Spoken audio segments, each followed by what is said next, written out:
The storm outside was muffled, a distant drum roll against the heavy glass, but inside, the diner was bathed in a quiet amber glow.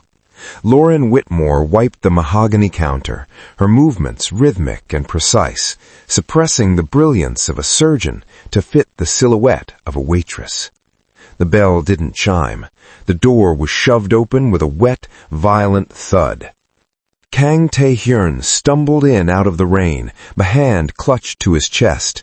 He didn't look like a customer. He looked like a fallen king seeking sanctuary. He didn't make it to the counter. His legs gave out, and he collapsed heavily into the red velvet booth near the entrance, his head lolling back against the tufted fabric. Lauren didn't scream. She didn't reach for the phone. She locked the front door, the deadbolt sliding home with a finality that echoed in the silence. She walked over to him, her black uniform crisp against the dim light. Tae-Hyun looked up, his vision swimming. He expected panic. He expected a frantic 911 call. Instead, Lauren loomed over him, blocking out the amber lamp. She reached out, not to comfort him, but to assess. She placed one hand firmly on his chest, directly over the spreading crimson stain on his white shirt, stemming the flow with calculated pressure.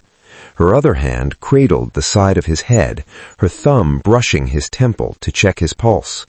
"You're bleeding on my velvet," she said, her voice terrifyingly calm. Tae-Hyun gasped, the sound ragged. It wasn't just the pain of the traitor's bullet. It was the shock of her touch. It was steady, heavy, grounding. "Help," he wheezed, his eyes searching hers for fear and finding none. "Don't speak," Lauren ordered, her eyes narrowing as she felt the thready beat of his heart under her palm. She wasn't looking at him like a waitress looks at a customer. She was looking at him like a mechanic looks at a broken engine. If you speak, you lose oxygen, and you don't have much left to waste. In the haze of blood loss, Tae-Hyun realized with a jolt of adrenaline that the woman holding his life in her hands was no ordinary server. She was the only thing keeping him from the dark. I'm going to tell you exactly what she does next in just a second. But first, this story is about secrets and the strangers we trust. I want to know who I'm trusting with this story today. Drop your city or your country in the comments below. It's amazing to see how far these whispers travel. The rain hammered against the glass of the diner, drowning out the shallow, ragged rasp of Kang Tae-Hyun's breathing. He lay sprawled on the checkerboard floor, the red spreading across his white shirt like a blooming poppy. His vision swam, edges darkening, but the woman standing above him remained impossibly sharp. Lauren didn't scream. She didn't reach for the phone. She simply locked the front door, the click of the deadbolt echoing like a gunshot in the silent room. "Hospital!" Tae-Hyun managed to choke out, though the word was barely a whisper. "You won't make it," Lauren said. Her voice was calm, stripped of any panic. It was the voice of someone who had announced time of death before. "And judging by the suit, you can't afford the police report." She moved with terrifying efficiency. She disappeared into the kitchen and returned seconds later, not with water or bandages, but with a bottle of cheap vodka, a silver lighter, and a sharp paring knife. She set them on the floor beside him with the precision of a surgeon laying out instruments on a sterile tray. Tae-Hyun tried to shift, to protest, but his body refused to obey. He could only watch as she tore his shirt open, buttons scattering across the tiles. She poured the alcohol directly into the wound. He hissed, his back arching off the floor as the burn seared through his nerves. Lauren didn't flinch. She placed one hand firmly on his healthy shoulder, pinning him down. Her touch was heavy, grounding, absorbing his tremors into her own stillness. "Stay with me," she ordered, flicking the lighter. The flame danced in her dark eyes as she ran it along the blade of the knife. In the amber light of the closed diner, she didn't look like a waitress. With her jet-black hair falling in waves around her focused face and her hands steady despite the carnage, she looked like a queen deciding an execution. "This is going to hurt," she said softly. It wasn't an apology, it was a notification. She lowered the knife. Tae-Hyun gritted his teeth, expecting to black out, but the pain anchored him to her. He found himself unable to look away. Most people shattered when they saw the inside of a man, but Lauren seemed to settle into the chaos. Her movements were small, deliberate digs. She wasn't digging blindly. She knew exactly where to go. He watched the sweat bead on her temple, the only sign of exertion. There was no fear in her eyes, only a terrifying competence. Who was she? A sickening scrape of metal on lead vibrated through his chest. Lauren twisted her wrist, a sharp, controlled motion, and then pulled back. Clink. The bullet dropped into a ceramic saucer she had placed by his head.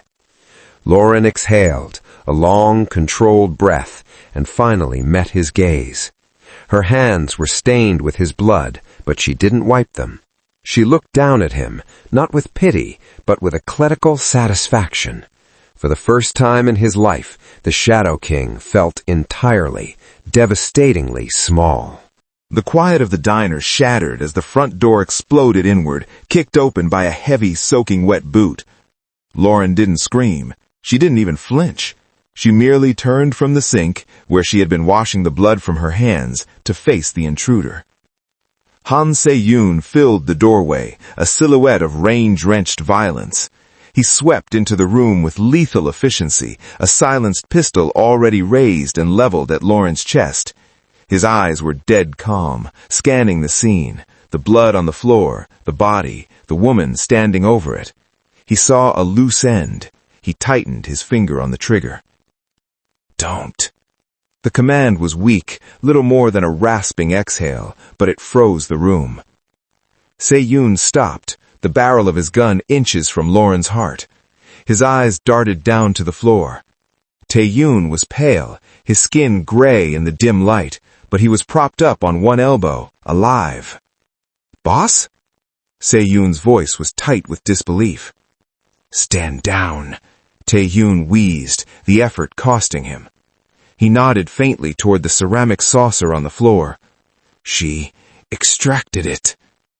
Se-yoon followed his gaze to the twisted lump of lead sitting in the small dish, then to the paring knife and empty vodka bottle. He looked back at Lauren, expecting to see a trembling, hysterical waitress begging for mercy. Instead, he found a woman who looked annoyed that he was tracking mud on her clean tiles. "If you shoot me," Lauren said, her voice smooth and utterly unimpressed, "you'll have to stitch him up yourself, and judging by your grip, you lack the dexterity." Se-yoon blinked. The audacity stunned him more than the makeshift surgery.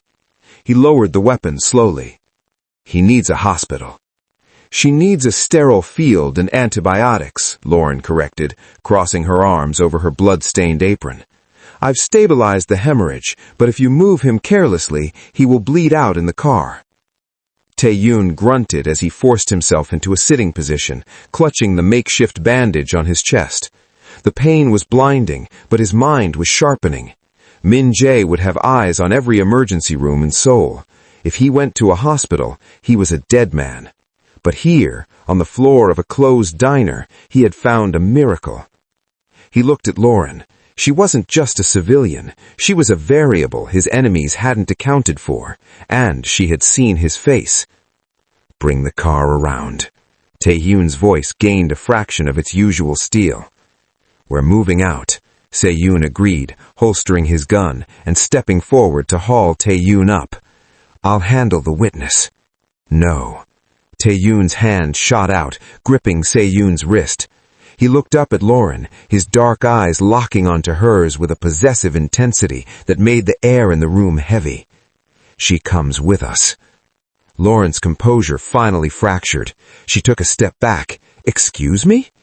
"You saved the king," Tae-Hyun whispered, a dangerous smile touching his lips as he struggled to his feet. "You don't get to walk away. Take her, Se-yoon, to the estate." "My shift isn't over," Lauren argued, her voice dropping an octave, slipping into command mode. "It is now," Tae-Hyun said, leaning heavily on his enforcer. You're promoted. Sunlight hit Lauren's face, not the harsh gray light of her studio apartment, but a soft, filtered glow passing through heavy curtains.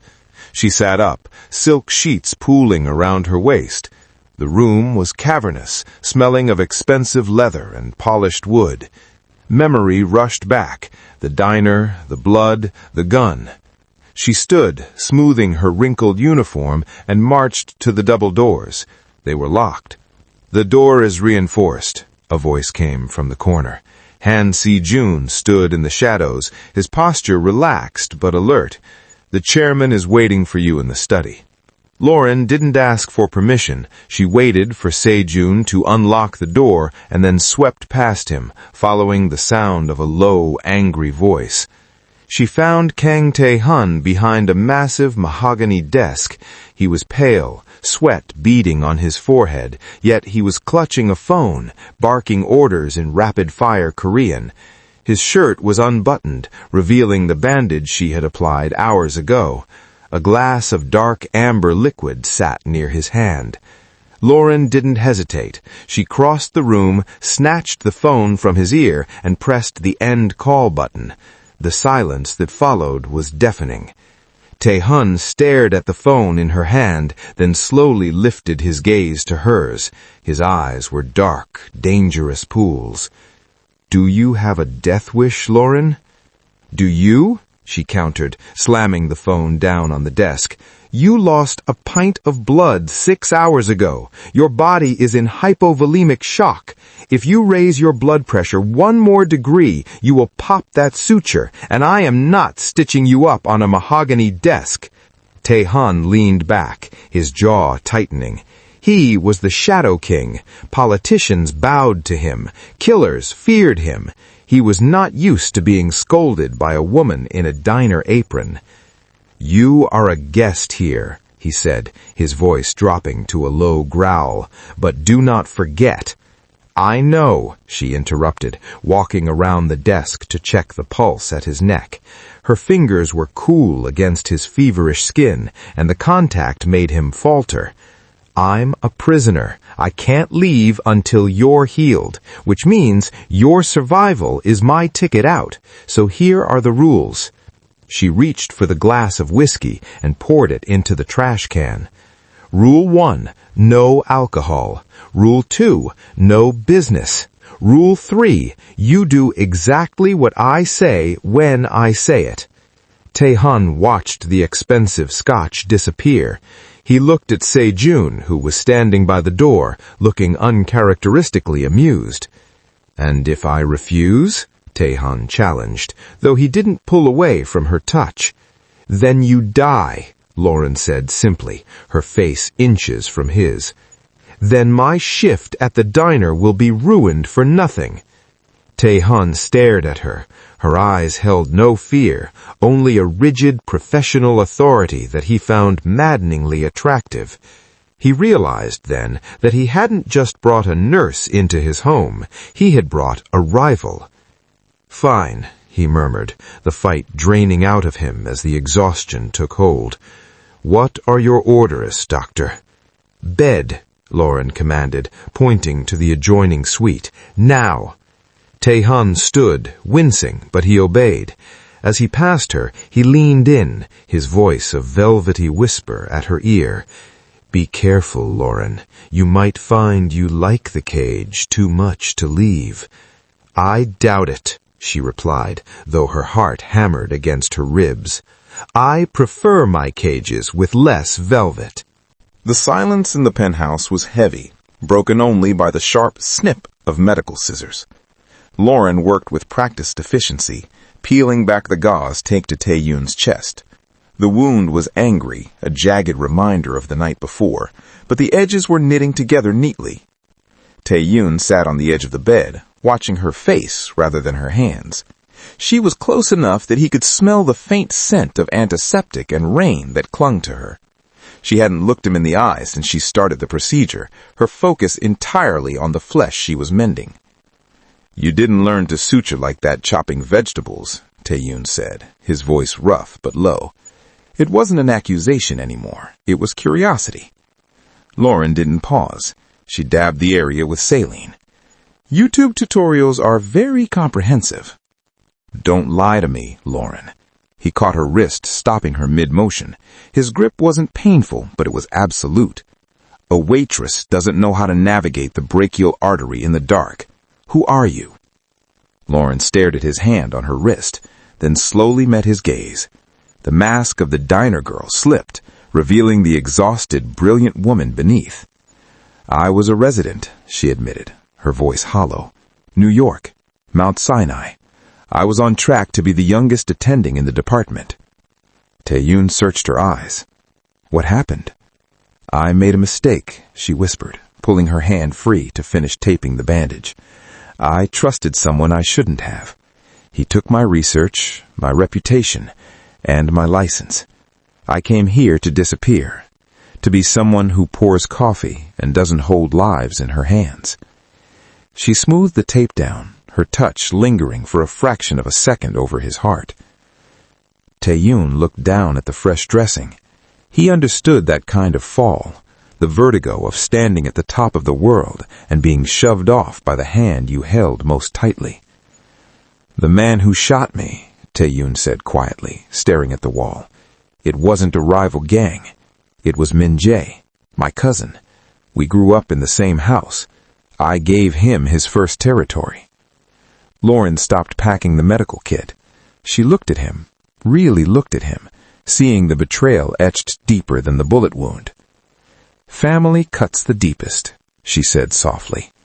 Because we give them the knife, Tae-Hyun finished. He looked back at her, and for the first time the cold, predatory distance between them evaporated. They weren't captor and prisoner in that moment. They were two ghosts haunting a high-rise, both bleeding from wounds inflicted by the people they had loved. I won't let them find you, Tae-Hyun promised, the vow vibrating in the quiet room. As long as you keep me alive, no one touches you. Focus on staying alive first, Lauren replied, clicking the first aid kit shut. But as she turned to leave, she didn't lock the door behind her. Hold still, Lauren murmured, sliding the needle into Tae-Hyun's deltoid. He hissed through his teeth, but didn't pull away. That's a heavy cocktail, he noted, watching her depress the plunger. Adrenaline, lidocaine, and enough caffeine to kill a horse. I'll feel invincible for exactly 90 minutes. And at minute 91, you will crash, Lauren warned, uncapping a second vial. So make your point quickly. She stepped back to assess him. The tuxedo fit perfectly, hiding the bulk of the bandages, but his face was still too pale. She reached out, adjusting his bow tie, her knuckles grazing his jaw. He looked lethal, polished, and entirely hollowed out. You look like a corpse in a very expensive suit, she said bluntly. And you, Tae-Hyun countered, his eyes traveling down the midnight blue gown she wore, look like a distraction. That's the point. If they're looking at me, they won't notice you're leaning 70% of your weight on my left side. The drive to the private club was silent. When the car stopped, Lauren took a breath, burying the surgeon and summoning the consort. She stepped out, and Tae-Hyun took her arm. To the onlookers, it was a possessive gesture, the king claiming his queen. To Lauren, it was a desperate grip for balance. They entered the dragon room. The air was thick with cigar smoke and malice. 5 elders sat around a low table, their eyes sharp, searching for any sign of weakness. Tae-Hyun, Elder Choi rumbled, not rising. We heard rumors you were indisposed. Rumors are for the board, Elder Choi, Tae-Hyun replied smoothly, though Lauren felt his bicep tremor against her ribcage. The drugs were working, but the pain was fighting back. As they approached the table, Tae-Hyun's foot caught slightly on the rug. He stumbled. The room went deadly still. Elder Choi's eyes narrowed. Lauren laughed. It was a soft, delightful sound that shattered the tension. She turned into Tae-Hyun, pressing her body flush against his to stabilize him, her hand sliding up his chest to rest lovingly and firmly over his heart. "Darling, I told you that third glass of wine was a mistake before we left," she teased, her voice carrying a playful scolding tone. She looked at the elders with a conspiratorial smile. "He insists on celebrating even when he has a meeting. Men." She guided him to the chair, handling his weight with such grace that it looked like an intimate embrace rather than a medical necessity. As he sat, she poured tea for Elder Choi, her movements fluid and regal. "The chairman has been distracted lately," Lauren purred, meeting Choi's gaze with a terrifying calm. "But I assure you, his grip is as strong as ever." Choi studied her, then looked at Tae-Hyun, who managed a bored, arrogant smirk. The elder chuckled, the tension breaking. "A beautiful distraction," Choi conceded. "We will give you more time." Under the table, Tae-Hyun's hand found Lauren's, squeezing tight. He had survived the wolves, but only because the lamb had bared her teeth. The peace within the penthouse was a fragile, artificial thing, like a held breath. For 3 days, the world outside had ceased to exist. There was only the rhythm of vital sign checks, the scent of antiseptic, and the silent, growing gravity between the mafia boss and the surgeon who had saved him. That peace ended with a soft chime from Han Se-jun's tablet. Se-jun stood by the window, his face grim as he checked the notification. He didn't speak. He simply walked over to the sofa where Tae-Hyun was resting and placed the device on the coffee table. "It's Min-Ye," Se-jun said, his hand hovering over his holster. "And he's not alone." Tae-Hyun leaned forward, the movement stiff but controlled. Lauren, who had been organizing medications on the far counter, paused. She felt the shift in the air, the sudden drop in temperature that signaled violence. Tae-Hyun tapped the screen. The video feed flickered to life. Min-Jae sat in the back of a luxury sedan, the Seoul skyline blurring behind him. He looked triumphant, a shark sensing blood in the water. "You look well, cousin," Min-Jae sneered. "Your pet nurse is quite talented. It made me curious. Why would a woman with the hands of a neurosurgeon be wiping tables in a dive bar?"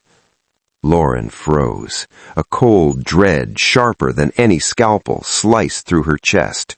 She walked slowly toward the seating area, her eyes locked on the screen.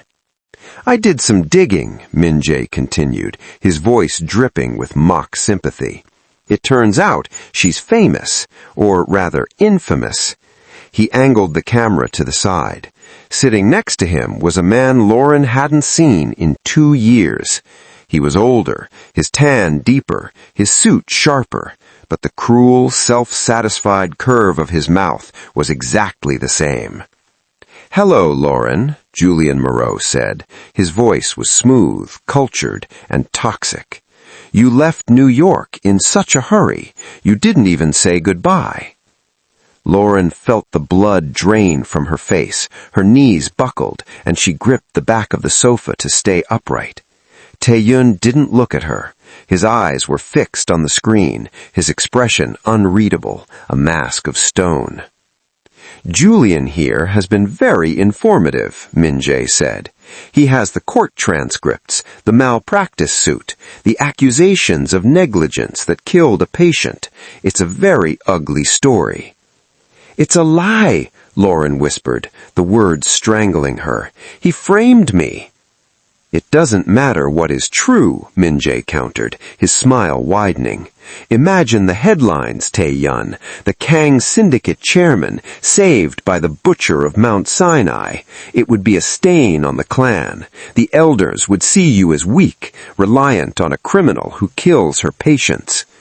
Julian leaned into the frame, his eyes glittering with malice. I'm in Seoul, Lauren. I still have your engagement ring, and if the chairman doesn't hand you over by tomorrow night, I'm releasing the full file to every news outlet in Korea." The screen went black. The silence that followed was suffocating. Lauren stood trembling, the ghost of her past standing tall in the room. Tae-Hyun stared at the blank tablet, the muscles in his jaw working as he realized the trap had snapped shut. Min-jae hadn't just attacked him, he had weaponized the one thing Tae-Hyun had tried to protect. Tae-Hyun didn't look at Lauren. He stared at the black screen of the tablet for a long moment, his face hardening into a mask of indifference that was far more terrifying than his anger. He stood up, buttoning his suit jacket with deliberate, icy precision. "Seoul," he said, his voice flat. "Get the jet ready. Flight plan to Paris. She leaves within the hour." Lauren felt the air leave the room. "What?" "You heard him," Tae-Hyun said, walking to the wall safe. He spun the dial, the mechanical clicks echoing in the silence. "Min-jae is right. The syndicate cannot afford a scandal. I cannot afford you." "Tae-Hyun," Lauren stepped forward, reaching for his arm. "He's bluffing. We can fight this. I have proof." "Don't touch me," he snapped, recoiling as if her hand were covered in filth. He pulled a thick envelope from the safe and tossed it onto the coffee table. It landed with a heavy thud. $1 million. That covers your medical services and your silence. Take it and go." Lauren stared at the envelope, then at him. The man who had held her hand under the table at the Dragon Room, who had let her see his scars, was gone. In his place was the chairman, cold, transactional, and heartless. "Is that all I am?" she whispered, her voice trembling. "A service to be paid for?" Tae-Hyun finally looked at her. His eyes were dead, void of the warmth she had seen only hours ago. It was a perfect performance, crafted to shatter her so completely that she would run far enough to be safe. "You were a convenient tool," he said, his voice laced with disdain. "But a tool that brings my enemies to my doorstep is broken, and I discard broken things." He checked his watch, a gesture of supreme boredom. "You're a liability, Lauren. Go back to Paris. Be a waitress. Be a ghost. Just don't be here." Lauren flinched as if he had struck her. She looked for a crack in his armor, some sign that this was a lie, but he gave her nothing. Tears pricked her eyes, hot and angry, but she refused to let them fall. She didn't touch the money. "I saved your life," she said, her voice stealing. "I paid you for it," Tae-Hyun countered coldly. He nodded to his enforcer. "Seoul, remove her."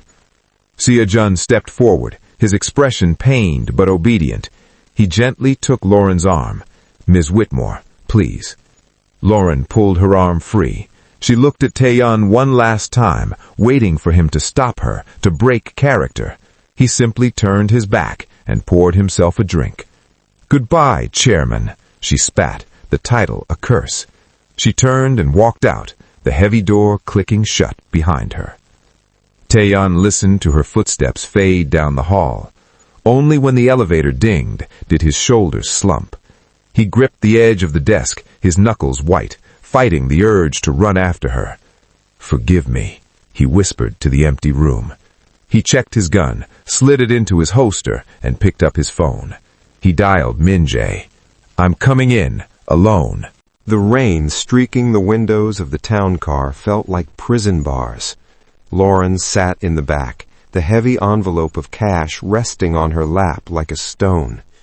She stared at the passing lights of Seoul, her mind replaying the coldness in Tae-Hyun's eyes. It was too perfect, too absolute. Tae-Hyun was a man who negotiated for every inch of territory, yet he had folded instantly the moment her safety was threatened. He wasn't discarding a liability. He was removing the target so he could draw fire. "He's going to surrender to Min-jae," Lauren said, the realization hitting her with the force of a physical blow. "He's going to trade his life for my reputation." In the driver's seat, Seo-jun's eyes flicked to the rearview mirror. He didn't deny it. His knuckles were white on the steering wheel. "Turn around," Lauren commanded. "My orders are to put you on the jet," Seo-jun said, though his voice lacked conviction. "Your duty is to the chairman," Lauren snapped, leaning forward. "If you put me on that plane, he dies alone. Is that what loyalty looks like to you?" Seo-jun hesitated, the car slowing slightly. He looked at the woman who had stitched the boss up with vodka and sheer will.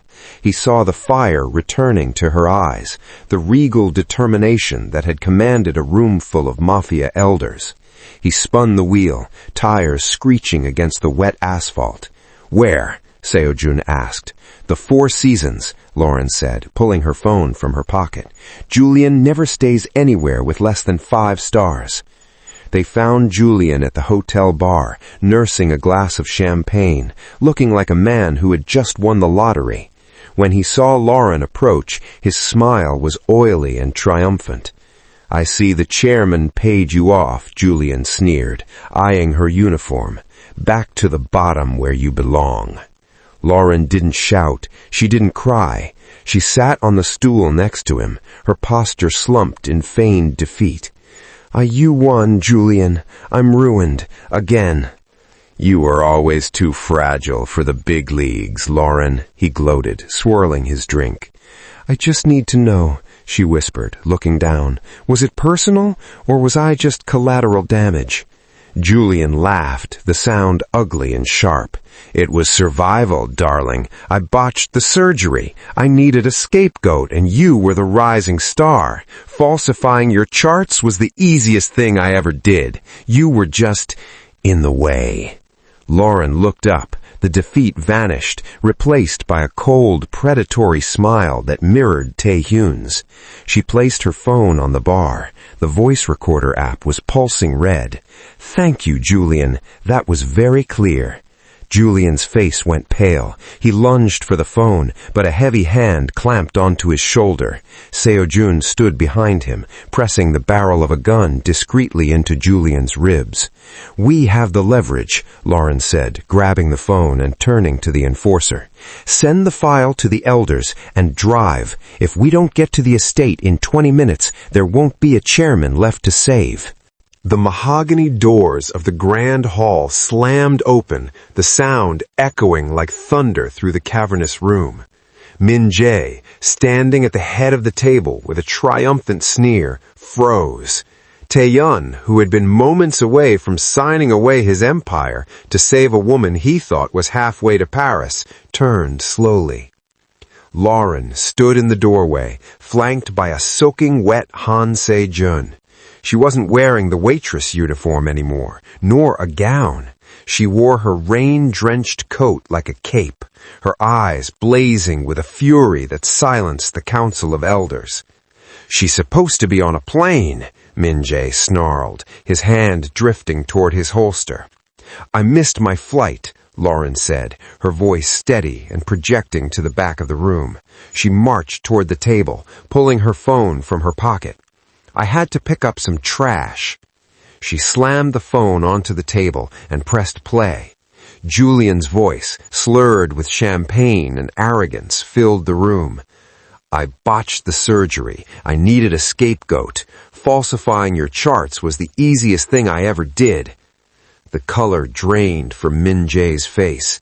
The elders exchanged dark looks. The narrative of the disgraced killer nurse evaporated, leaving only the truth of Min-jae's blackmail. Tae-Hyun stared at Lauren. He saw the fire in her, the absolute refusal to be a victim or a liability. The ice around his heart shattered. He wasn't a man surrendering anymore. He was a king who had just been handed his sword back. "It seems," Tae-Hyun said, his voice low and lethal, "that your leverage has expired, cousin." Min-jae scrambled back, raising his gun, but he was too slow. Tae-Hyun moved with a blur motion, drawing his weapon and firing a single, deafening shot. Min-jae crumbled to the floor. "Treason," Tae-Hyun announced to the room, holstering his weapon as he stepped over the body to reach Lauren. He didn't care about the elders watching. He took her face in his hands, his thumbs tracing the rain on her cheeks. "I told you to leave." "And I told you," Lauren whispered, leaning into his touch, "I don't leave my patients until they're stable." 3 months later. The estate's east wing had been transformed. Where there once were guest rooms, there was now a state-of-the-art trauma center, funded by the Kang Syndicate's vast resources. Lauren stood by the scrub sink, pulling on a pristine white lab coat over her black silk cocktail dress. She checked her reflection, the dual nature of her new life staring back. She was no longer hiding in the shadows of a diner, nor was she trapped in the sterile politics of a hospital. She was something new. The door opened, and Tae-Hyun leaned against the frame. He looked healthy, the color back in his cheeks, the darkness in his eyes replaced by a fierce devotion. "The council is waiting for dinner," Tae-Hyun said, walking over to wrap his arms around her waist from behind. "But I told them the Queen is busy." Lauren turned in his arms, resting her hands on the chest she had once cut open to save. "The Queen is scrubbing in," she corrected with a smile, "but she'll be there for dessert." Tae-Hyun kissed her, a promise sealed in blood and velvet. "Take your time, Doctor. We run this city now." Lauren didn't leave her patient, and you didn't leave this story. Thank you for staying until the very last beat. If watching her transform from a waitress to a queen resonated with you, please subscribe and hit the like button. Tell me in the comments, would you have saved him or locked the door? I read every response because this community is the best part of the journey. I'll see you in the next one.